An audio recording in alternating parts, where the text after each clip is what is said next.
really glad to be here.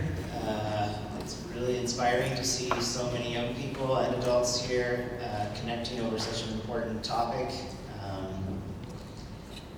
And yeah, I'm excited.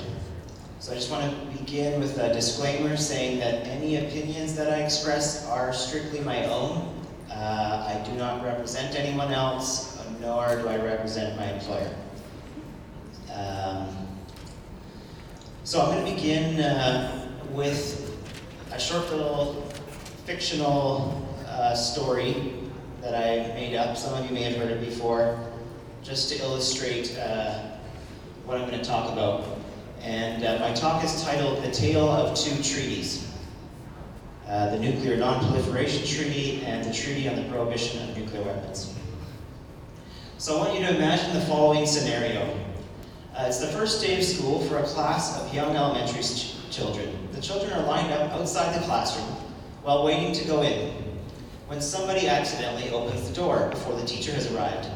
The children rush into the classroom and see toys everywhere. Some of the kids immediately begin collecting the best toys and putting them in their own little piles while defending their piles from other children who are also grabbing toys and making piles. The other children simply walk in, get a book from the shelf, and take a seat at a table, and they begin reading. They trust that the teacher will make all things right and fair when they arrive. I'll call the kids with toys, I'll call them the toy kids. While the toy kids are still frantically collecting toys, the teacher walks in the door and is shocked by what he sees. Upset, he says to the kids with toys, he says, "Those toys weren't meant for you. In fact, they belong to a high. You have to give all the toys back to the teacher as soon as possible, and then eventually just get rid of the toys altogether, possibly have them destroyed." So the kids with the toys, they were happy. The other kids reluctantly agreed because they felt they didn't really have any other options. And so for the rest of the year, the kids with the toys had control over all of them. And while the teacher wasn't looking, they would borrow them to some of the kids in exchange for lunches or fruit snacks. And then they would threaten the other kids who were doing things that they didn't like, and they'd say, "Well, if you don't stop that, I'm never going to let you play with my toys." So the toyless kids knew that these toys were the hottest toys on the market, and they'd never get to play with them at home. So they would eventually bend to their demands. Some even showed other kids how to make similar toys for themselves in exchange for things like cards and marbles.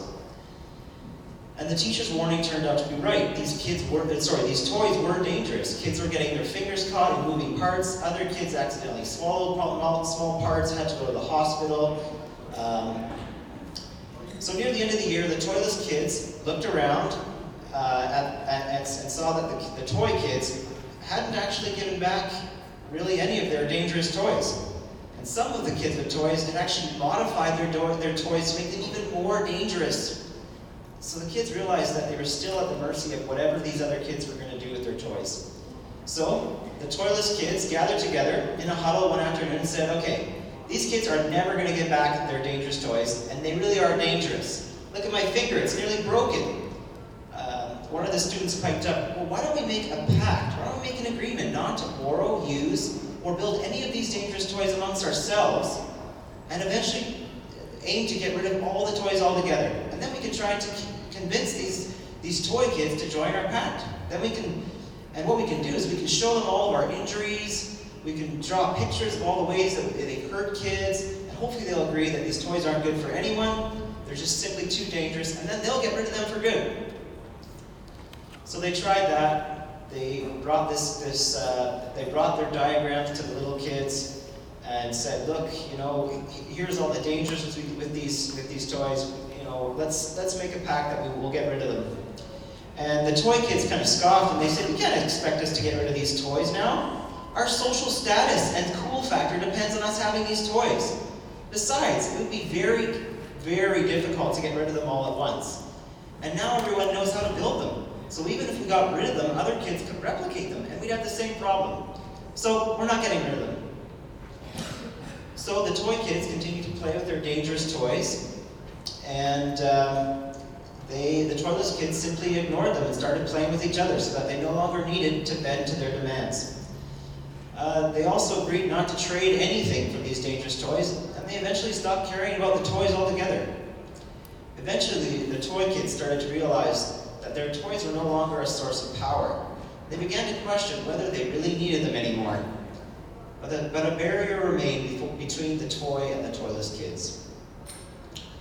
Now, this is one silly way of explaining the two treaties, the NPT and the Treaty on the Prohibition of Nuclear Weapons. So I want to get down now to the details of the treaties. First of all, I want to ask and answer the question, what is a treaty? And I'm sure you've all kind of thought about this at some point. Now, international law actually has a definition of a treaty in the Vienna Convention on the Law of Treaties, which was signed actually just 1 year before the NPT. And under that treaty, a treaty is defined as an international agreement between states in written form and governed by international law, whether embodied in a single instrument or in two or more related instruments, and whatever its particular designation. So that's from the Vienna Convention on the Law of Treaties. Now, an agreement is defined by the Oxford Dictionary as a negotiated and typically legally binding arrangement between parties as to a course of action. In other words, my sort of definition of a treaty, or international treaty, is it's an expression of intentions and promises between leaders of nations based on moral, political, and legal values. So I think that's key. Treaties are, if you think of when you read a treaty, you see a bunch of legal language, and it can seem confusing and sort of lifeless. But if we really get down to it, it's based on these fundamental values. And if one party doesn't keep their end of the bargain, there are legal and practical consequences. And in a sense, treaties are based on beliefs. Beliefs about the world, as Mr. Chappelle was talking about, they're based on beliefs, whether they're accurate or inaccurate. And those beliefs give rise to values, and values then shape our goals and purposes that direct our life, and those goals and purposes finally shape our actions. So I like to get down to the very fundamental level of what a treaty is, and at the core, it's about beliefs and values. So to really understand the NPT and we could call it the Prohibition Treaty, we need to really put ourselves in the shoes of the writers. So I'm going to give a really brief explanation of the historical context of the NPT, and then a little bit about the text. I'm not going to go through the whole treaty, but I want to just get a sense of what the historical atmosphere was for the first treaty and the second treaty, and then we'll get a little bit into